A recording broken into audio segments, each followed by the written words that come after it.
లూకాసు వార్త 24వ అధ్యాయం 29-30 వచనాలు చదువుకుందాం. వారు సాయంకాలము కావచ్చినది, ప్రొద్దుగుంకినది, మాతో కూడా ఉండమని చెప్పి ఆయనను బలవంతము చేసిరి కనుక ఆయన వారితో కూడా ఉండుటకు లోపలికి వెళ్ళెను.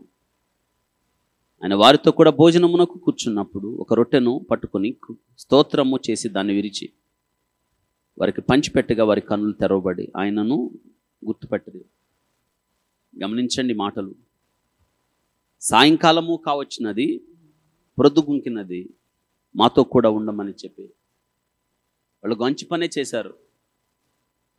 గుర్తు పట్టకపోయినా ఆయన ఎవరో ఒక మంచి పని చేశారు. ఏంటో తెలుసా? మాతో కూడా ఉండు, మాతో కూడా ఉండు అని ప్రభువును కోరుకున్నారు. వాళ్ళు మాతో కూడా ఉండు అని. వారు గుర్తెరగకుండానే వారు ఆశించారు ఆ వ్యక్తి తమతో ఉండాలి అని. ఒక రకంగా నేను అంటాను, వారు ఆతిథ్యం ఇవ్వాలి అనుకున్నారు ఆ వ్యక్తికి కదా. అదే రాయబడింది. ఎరుగకయే, చెప్పండి, ఎరుగకయే ఎవరికి ఆతిథ్యం ఇచ్చారు? అవును, దేవదూతలకు ఆతిథ్యం ఇచ్చారు. గమనించండి, వారు కోరుకున్నారు ప్రభుని. నువ్వు కోరుకుంటున్నావా? నీ ప్రతి అడుగులో ప్రభును కోరుకుంటున్నామా? మనం ఎవరిని కోరుకుంటున్నామా ఆలోచించండి. పైగా వాక్యం రాయబడ్డది, వారంట బలవంతము చేసిరి. మీరు ఎప్పుడైనా అలా చేశారా? ప్రభుని బలవంతము చేసే భక్తి ప్రభు కావాలి. బలవంతం ఏంటో తెలుసా? బలవంతం, నువ్వు నా ఇంటికి వస్తే తప్ప నేను వెళ్ళను అని. ఇది బలవంతం చేయడం ప్రభుని. ప్రభుని వేడుకోవడం అలా ఉండాలి. మన భక్తి జీవితం అట్లాగా మారాలి. దైవజనుణ్ణి ఆ ఘనురాలు బలవంతము చేశాను అని రాయబడు. ఏం చేసింది? బలవంతము చేశాను. బలవంతం. ఇదిగో వీరు కూడా బలవంతము చేశాను. ప్రొద్దుగుంకింది, రాత్రి అయింది, మాతో ఉండొచ్చు కదా. నువ్వు చూస్తూడబోతే ఇంకా ముందుకు వెళ్ళేటట్టున్నావు, వేరే ఊరు వెళ్ళేటట్టున్నావు.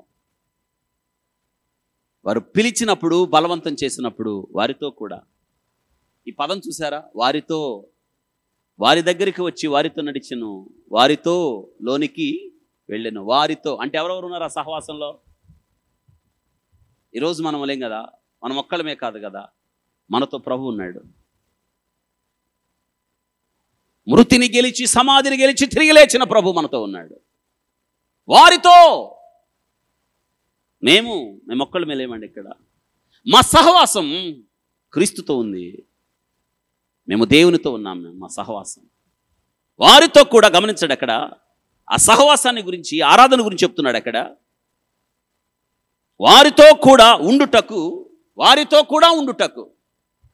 ఇంతకాయన ఇష్టపడ్డా? ఉండటానికి ఇష్టపడలేదా? చెప్పండి, ఇష్టపడ్డారా?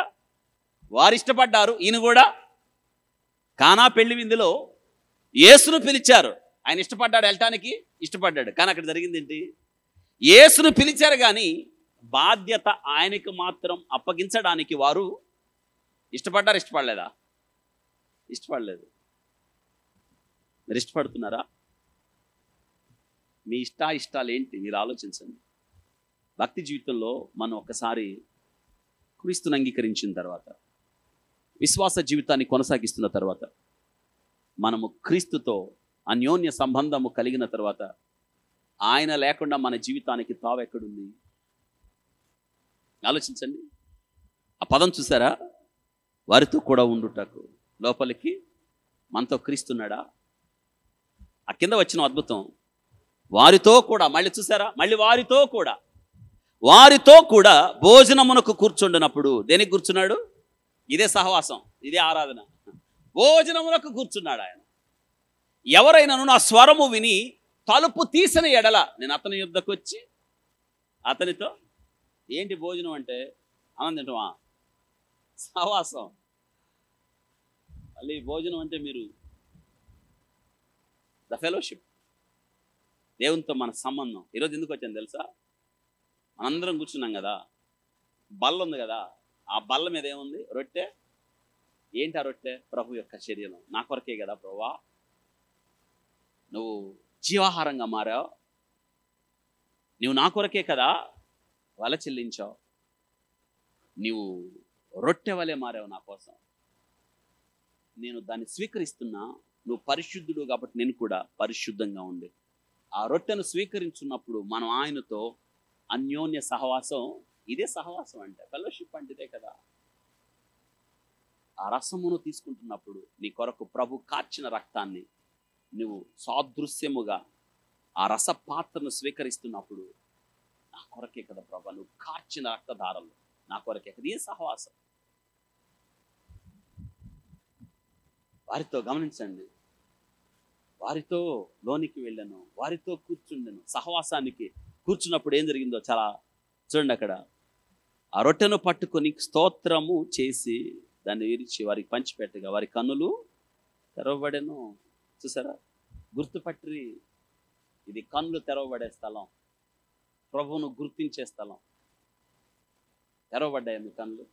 ఇంకా మూయబడ్డాయా? దేవుని పిల్లలని పేరు పెట్టుకుంటాం, క్రైస్తవులని పేరు పెట్టుకుంటాం, విశ్వాసులం అని పేరు పెట్టుకుంటాం, పరిశుద్ధులం అని పేరు పెట్టుకుంటాం.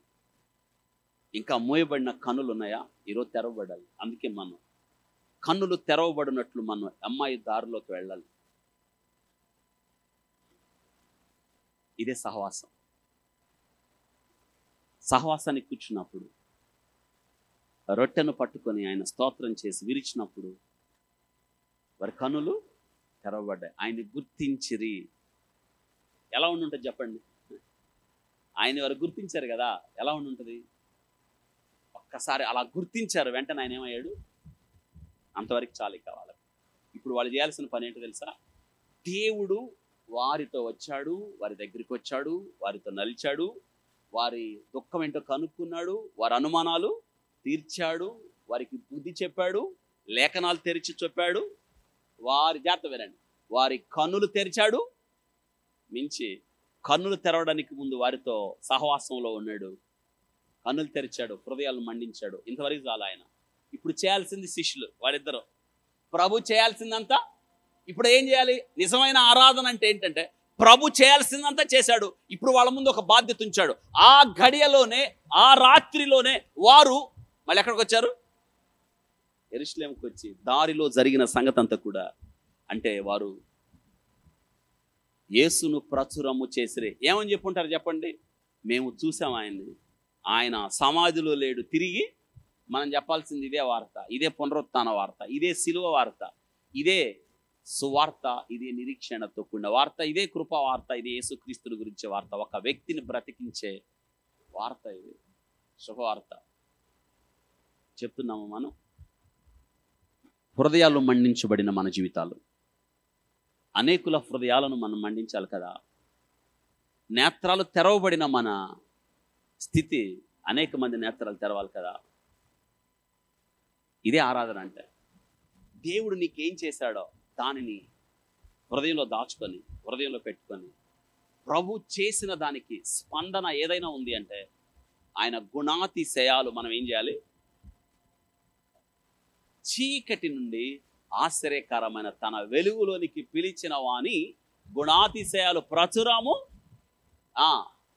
ప్రచురము చేయని మీద ఏర్పరచబడిన వంశమును రాజులైన యాజక సమూహం. ఇదే కదా. ఇది నా వాక్యం వింటున్నాం మనం. ఈ ఆరాధన ఏంటో తెలుసా? ఆయన గురించి మాట్లాడడం, ఆయన్ని ప్రకటించడం, ఆయన గురించి ప్రచురం చేయడం. ఇదే అండి ఆరాధన. కాబట్టి నేత్రాలు తెరవబడ్డాయి, హృదయాలు మండించబడ్డాయి, అనుమానాలు తీర్చబడ్డాయి, భయం పోయింది, ఆందోళన పోయింది, మనకి నిరీక్షణ ఇవ్వబడింది. ఆ క్రీస్తును ప్రచురం చేద్దాం, క్రీస్తును ప్రకటిద్దాం. ఇదే నిజమైన ఆరాధన. అటువంటి ఆరాధనలో ముందుకు సాగుదాం.